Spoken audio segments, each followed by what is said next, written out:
Studies have shown that about half of all marriages end in divorce. The reasons vary, but infidelity is usually somewhere at the top of the list. So there is a movement that some say is picking up steam, and it certainly is shunning the traditional view of a monogamous relationship.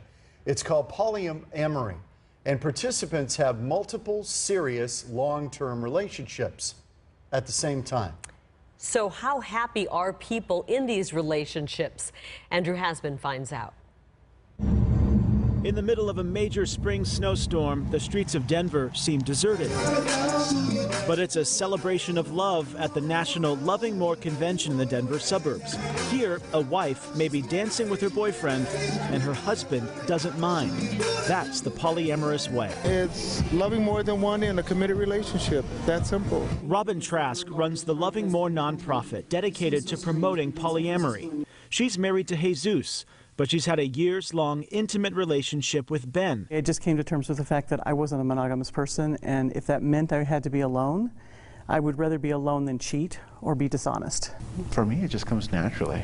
I love seeing Robin happy, so the thought of her going out and seeing her giddy actually just warms my heart. Robin met Ben years ago at a conference, and the two have been close ever since. Over time, anything's going to change, and when people see that there are options that they didn't know they had, some of those people are going to be interested.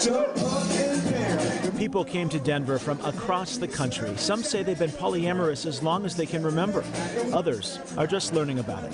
Attendance at this event has grown every year, and the organizers say the younger generation tends to be much more accepting of the lifestyle. That young woman in the blue dress is the daughter of the group's executive director. I always knew that our family was a little different from my friends, but I never really paid a lot of attention to it until probably about age 11, when I started noticing some of my mom's friends weren't just friends. Marina Trask has nothing bad to say about her mom Robin's lifestyle. In fact, she says she's polyamorous too. I feel like my mom being polyamorous made her more honest with me. She used the same honesty with her partners as she did with me, and I would want any child to have that honesty from their parents. Seminars at the convention were taught by longtime supporters of the lifestyle. One literally wrote the book on polyamory. Love doesn't equal ownership. I'd go to a party and say, people would say, who do you belong to? And I said, wait a minute, didn't slavery go out a long time ago?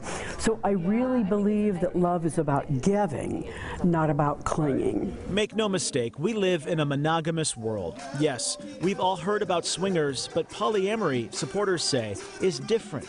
It's more about long-term relationships than quick flings.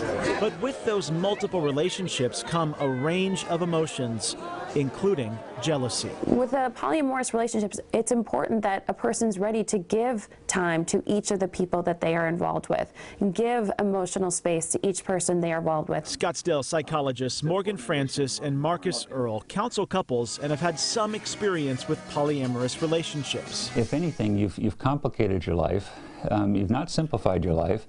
It takes a lot more work. What I find about polyamorous relationships is a commitment to communicate to one another, to work at being honest in their communication, and to stay with the process until they come out with an outcome that everybody feels good about. It's a growing trend in the Valley, too. Right now we have over 700 members. Marla Curtis runs a polyamory meetup group in Scottsdale. I've been married to my husband for 31 years, and I have a girlfriend I've been with for over 12 years. We went to their meeting at a Scottsdale restaurant, but for privacy reasons, our cameras stayed outside. Polyamory is clearly not widely accepted. Reputations and even jobs are at stake. Well, there's a lot of worry of being outside the norm, that it might adversely affect your life. All those worries seem to be put aside at the Denver convention, where they proudly promote a polyamorous life. Really, that translates into many loves. It's very simple. And it's done honestly and ethically with all the partners involved knowing about the relationships. Trask says her polyamorous relationships have lasted decades. Her monogamous ones did not last very long. I'm Andrew Hasbun, Fox 10 News. As of this afternoon, the polyamory meetup group in Scottsdale had 767 members.